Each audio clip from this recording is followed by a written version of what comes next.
네, 여러분 안녕하세요. 무역타짜 채널의 백상현입니다. 네, 오늘은 신용장 거래 과정, 신용장을 사용해서 결제를 할 때, 결제를 받을 때 어떠한 절차에 따라서 거래가 이루어지느냐 하는 것에 대해서 간단히 표를 보고 먼저 설명을 오늘은 좀 드리고요. 그 다음에 각각의 단계에 대한 자세한 설명은 이제 앞으로 계속 쭉 연결해서 말씀드리도록 하겠습니다. 자, 먼저 그 신용장이다라고 하면 가장 주체적인 역할을 하는 게 은행이죠. 그렇죠? 그 중에서 개설은행이 되겠죠. 또한 매입할 때 매입은행이 되겠죠. 그렇죠?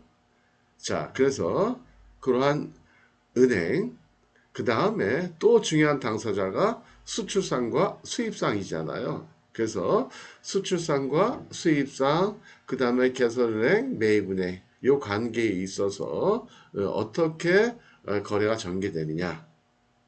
근데 여러분들은요, 수출상의 입장이나 수입상의 입장에서 여러분들은 업무 처리를 한다라고 생각하시고 보시면 될 것 같아요. 자, 근데 오늘은 여러분들이 수출하는 입장이다 라고 했을 때를 가정해서 여러분들은 그거를 상상하면서 강의를 들으시면 좋을 것 같습니다. 네.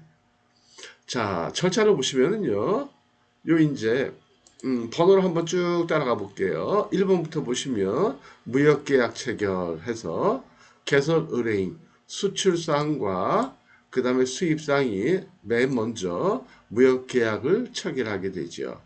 신용장 방식의 거래일 때 신용장에 기재되어 있는 대개 모든 중요한 내용들은 셀러 바이어가 맺은 이 계약서의 내용이 그대로 반영되어 있다라는 거죠. 그래서 계약을 먼저 체결하고 그 다음에 2번을 가서 보시면 2번 먼저 수입상이 먼저 활동을 시작하는 거예요. 뭘 해야 돼요? 신용장 개설 의뢰를 한다라는 거죠. 보통 이제 개설 신청한다. 라고 얘기도 하고요. 이 개설한다라는 단어를 보통 우리는 오픈한다 이렇게 얘기를 하죠. 그래서 나 오늘 신용장 하나 오픈했어 이런 식으로 영어 단어 오픈 열다. 네. 근데 정확한 용어는 issue인 것 같아요.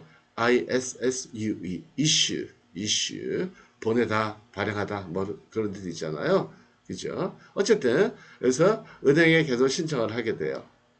그러면 그 다음에 이 은행은요, 이 신용장을 이렇게 수출상의 거래은행, 보통 우리가 통지은행이다 그렇게 얘기해요. 만약에 여러분들 주거래은행이 예를 들어서 신한은행 잠원동지점이다. 그러면 그 은행이 통지은행이 되는 거예요. 그래서 이렇게 은행을 보내게 된다. 그럼 어떤 방식을 보내냐? 스위프트, 스위프트라는 은행 간 자금 통신망을 통해서 이렇게 데이터만 보내게 되는 거예요. 데이터만. 그러면 이 은행, 여러분들 주간은행에서 이 데이터를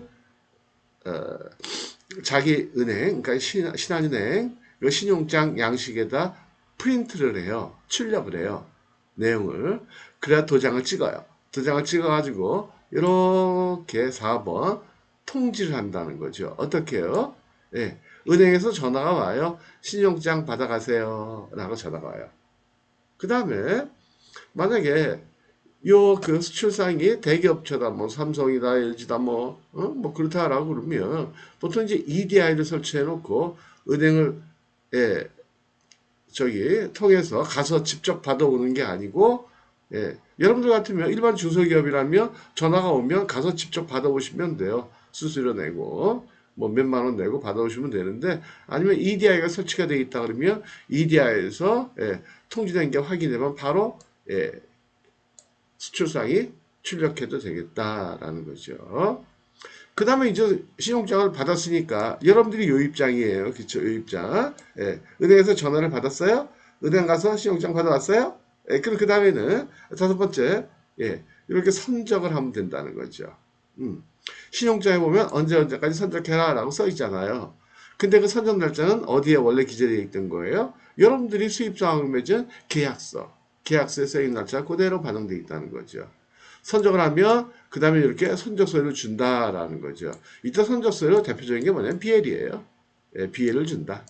예, 선적서류 이렇게 표현했지만 BL을 준다라는 거죠. 그럼 여러분들은 이 선적서를 받고 기타의 서류 그 다음에 환호음을 딱 준비해가지고 이렇게 이제 은행에다가 이렇게 제시를 한다는 거죠. 근데 이 은행은 이 통지은행하고 이 은행은 사실은 같은 은행으로 하는 경우가 많아요. 그러니까 여러분들 주거래 은행 만약에 신한은행 잠원동에서 만약에 통지를 받았다 그럼 신한은행 잠원동에서 서류를 갖다 주고 그 다음에 이렇게 여섯 번째 대금을 이렇게 받아온다라는 거죠. 예. 돈은 언제 받을까요? 갖다 주면 주고 은행에서 조금 기다리면 바로 얘기해줘요. 예. 야, 돈 어느 통장으로 넣어줄까? 만약에 하자가 있으면 하자가 있다 보완해라 얘기를 해준다는 거죠. 그러면 그 다음에 7번 여러분들한테 돈을 지급하는 행을 보통 매입은행이라고 그래요. 그러니까 여러분의 은행이 주거래은행이 신한은행 잠원동 지점이다. 그럼 신용장 받을 때는 여러분들이 뭐라고 불러요? 명칭을 우리 통지은행은 신한은행이야. 그 다음에 만약에 돈을 여기서 받아왔다. 매입을 했다. 그러면 그때는 매입은행은 이번에도 통지은행과 동일하게 신한은행이야. 이렇게 얘기한다는 거죠. 혹시라도 우리나라 은행 상호 중에 통지은행, 매입은행이란 은행이 있어요? 그런 거 물어보시면 안 돼요. 없잖아요. 그렇게 물어보면 그런 사람들은 잘 돌봐드려야 돼요. 아니면 왔다 갔다 묶어놓은 소리지. 좀 이상하잖아. 그래서 이렇게 매입은행에서 7번 여러분들이 제출한 서류 및 환화음을 이쪽 개선은행에 보내고 이렇게 대금을 이렇게 입금받는다라는 거죠. 그 다음에 개선은행은 당연히 9번 은행 수입사한테 전화를 하는 거죠. 야, 선적서류 이제 돌아왔다. 빨리 받아가. 돈 가지고 와. 그래서 선적서류를 내주면서 아니에요. 돈을 먼저 받고 확인하고 그다음에 선적서류를 내준다. 라는 거죠. 그쵸? 그럼 그 다음에 바이어는 마지막으로 선적서류를 창고에다 제시하고 이렇게 제품을 인수해 간다라는 거예요. 그러니까 아주 간단하죠. 그냥 편하게 생각하신다면 이렇게 생각하시면 돼요. 여러분들 수출상이잖아요. 그러면 정리해드리면 먼저 계약을 체결해요. 하고 여러분들 가만 계시면 돼요. 그러면 얘가 자기 은행한테 개설 신청을 해요. 그러면 요 은행이 여러분들 주거래 은행으로 신한은행 잠원동 지점으로 이렇게 신용장을 보내와요. 그럼 그 다음에 여러분들 가서 요 신용장을 이렇게 찾아오면 되는 거예요. 찾아온 다음에 이렇게 선적하고 선적서를 환원 만들어서 이렇게 매입하고 그래서 선적서를 갖다 주고 매입한다는 게 뭐예요? 선적서를 갖다 주고 돈 받아오는 거잖아요. 갖다 주고 돈 받아오면 일단 여러분들은 끝이다 라는 거예요. 그쵸? 근데 여러분들이 이제 끝났죠. 돈 받았으니까. 그렇잖아요. 이제 물건벌이 돈 받았으니까. 근데 그러나 그 은행이 또 이제 앞으로 그 후속 조치를 어떻게 취하냐? 이 은행도 여러분들 은행도 이런 데 돈을 내줬으니까 개설은행은 여기 수입국에 따로 있잖아요. 그러니까 얘한테 서류 보내고 어음 보내고 그 다음에 돈 받고 얘는 여기다가 돈 받고 그 다음에 서류 주고 이런 방식이다. 그래서 간단해요. 신용장도 어떻게 보면은 그러니까 계약해놓고 기다리다가 신용장 받아다가 물건 만들고 그 다음에 선적하고 그 다음에 내부에서 돈 찾고 나면 끝이다. 그 다음에 궁금하니까 그럼 은행은 어떻게 처리하느냐? 여러분들한테 돈을 내준 다음에 다시 개선은행한테 서류 보내고 돈 받아야 되겠죠. 개선은행은요. 최종 수입자는 최종적으로 결제할 사람은 수입자이니까 수입자한테 서류 받아가려면 돈 갖고 와. 그래가지고 돈 받고 수입사한테 서류 내주고 수입사는 이제 선적서류 다 찾았으니까 그걸로 물건을 찾으면 되겠죠. 통관해가지고 물건 찾고 자기가 쓰든 그 물건을 유통을 해서 팔아버리든 그건 알아서 하겠죠. 그죠? 간단하다라는 거예요. 근데 세부적으로 보면 또 간단하진 않겠죠. 그쵸? 그죠? 어떤 일을 어떻게 해야 되느냐, 각 단계별로. 예, 그거는 다음 시간부터 제가 하나하나 설명드리도록 할게요. 자, 그럼 오늘은 여기까지 하고, 예, 마치도록 하겠습니다. 아, 그리고 썸네일을 제가 바꿨어요. 왜 그러냐면, 저희 학교 제자 중에 그 유튜브를 아주 잘하는 친구가 있는데, 제 그 동영상을 보더니 그러더라고요. 무슨 썸네일을 딱 보니까 무슨 사기꾼 썸네일 같대요. 사기꾼. 왜 그러냐? 그랬더니 거기다 뭐 연락처도 써 있고, 그 뭐 무역 상담도 해주고 전화번호 뭐 이메일 써 있고, 그 다음에 무료라고 또 프리 이렇게 써 있고, 이거 전형적인 사기꾼들이 꼬시는 수법이다. 자기 전문가 입장에서 봤을 땐 그렇다고 그러더라고요.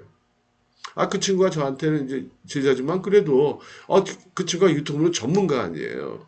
그래서 내가 어떤 좋은 대안이 있겠느냐 그랬더니 그 친구가 이렇게 이렇게 하시면 어떨까요? 해가지고 썸네일을 좀 바꿨어요. 연락처도 없애버리고. 예. 그 연락처가 궁금하신 분들은 예. 010-2253-2709로 전화하시면 돼요. 010-2253-2709. 이렇게 말하는 게 괜찮다고 그러더라고요. 그래서 제 제자지만 예, 그쪽 분야는 그 친구가 전문가니까 그 친구 의견을 제가 100% 수용을 했죠. 예, 맞는 얘기니까. 예. 그 만들고 해서 썸네일 그 친구가 얘기한 대로 만들고 나니까 이게 훨씬 나은 것 같아요. 제 마음에도 들고. 물론 더 보완해야 되겠죠. 그렇죠? 예. 그 사항을 말씀드리고요. 예, 그 다음에 계속 제 채널 사랑해 주시고요. 많이 전파해 주시고요. 예. 감사합니다. 네. 여러분들이 그 전파해 주셔가지고 몇 사람 더 늦은 것 같아요. 감사합니다. 네. 마치도록 하겠습니다.